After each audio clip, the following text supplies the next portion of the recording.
മമ്മൂന്റെ മുഖത്ത് ചവിട്ടി എന്ന് പറയുമ്പോൾ എന്താണെന്ന് ചിന്തിക്കുന്നത്?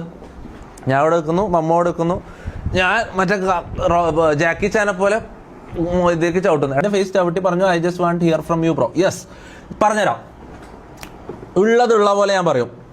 മമ്മൂന്റെ മുഖത്ത് ഞാൻ ചവിട്ടിയിട്ടുണ്ട്. ഞാൻ കിടക്കുമായിരുന്നു, മമ്മു നിൽക്കുമായിരുന്നു.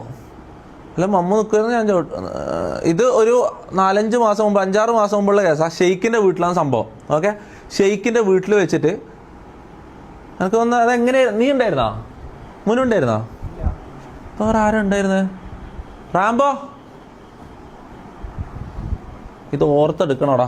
ഇതില്ലേ, ഇല്ലില്ല, എനിക്ക് ഇതിൽ കളവ് ചേർക്കാൻ എനിക്ക് താല്പര്യമില്ല. അതുകൊണ്ടാണ് ഞാൻ കറക്റ്റ്. കാരണം നാളെ വന്നിട്ടേ ഞാനിതിൽ പറയുന്നത് എന്തെങ്കിലും തെറ്റിപ്പോയി കഴിഞ്ഞാൽ ഇവർ നാളെ വന്നിട്ട് അതും പറഞ്ഞിട്ടായിരിക്കും ഇനി പിടിക്കുക. ഓക്കെ, അതുകൊണ്ട് കറക്റ്റ് നടന്ന പോലെ എനിക്ക് പറയണം. ഷെയ്ഖിന്റെ വീട്ടിൽ ചവിട്ടുമ്പോ മമ്മു നിൽക്കുമായിരുന്നു, ഞാൻ നിൽക്കുമായിരുന്നു. മമ്മു കട്ടിലിരിക്കുന്നു. ആ, ഓക്കെ, ഞാൻ പറയാം. ഞാൻ കട്ടിലിൽ കിടക്കുന്നു, മമ്മു കട്ടിലിൽ ഇരിക്കുന്നു. ഓക്കെ, അതായത് അവിടെ ഞാൻ മോന്തക്ക് അടിക്കുകയെന്ന് ശരിക്കും ചെയ്യേണ്ടത്. മോന്തക്ക് ശരിക്കും അടിക്കുക ചെയ്യേണ്ട. അത് അതിന്റെ കാരണം കൂടി കേൾക്കണം. വാഷിങ്ങിന് പറഞ്ഞു, ഇത് കഴിഞ്ഞിട്ട് ഞാൻ പറഞ്ഞില്ല. അതിന്റെ കാരണം കൂടി കേൾക്കണം. നിങ്ങൾ ഈ മമ്മൂന്റെ മുഖത്ത് ചവിട്ടി എന്ന് പറയുമ്പോൾ എന്താണെന്ന് ചിന്തിക്കുന്നത്?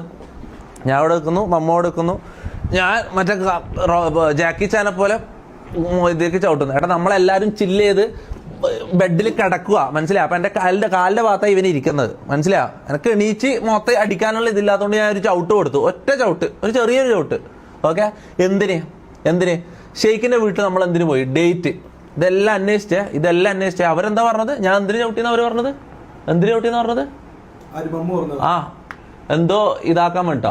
ഇവന് എന്താ സംഭവം? അന്നത്തെ ഡേറ്റ് അടക്കം ചിന്തിച്ചാ അന്ന് ആ സമയത്താണ് ഞാൻ എജു താലിം എന്ന് പറഞ്ഞിട്ട് ഒരു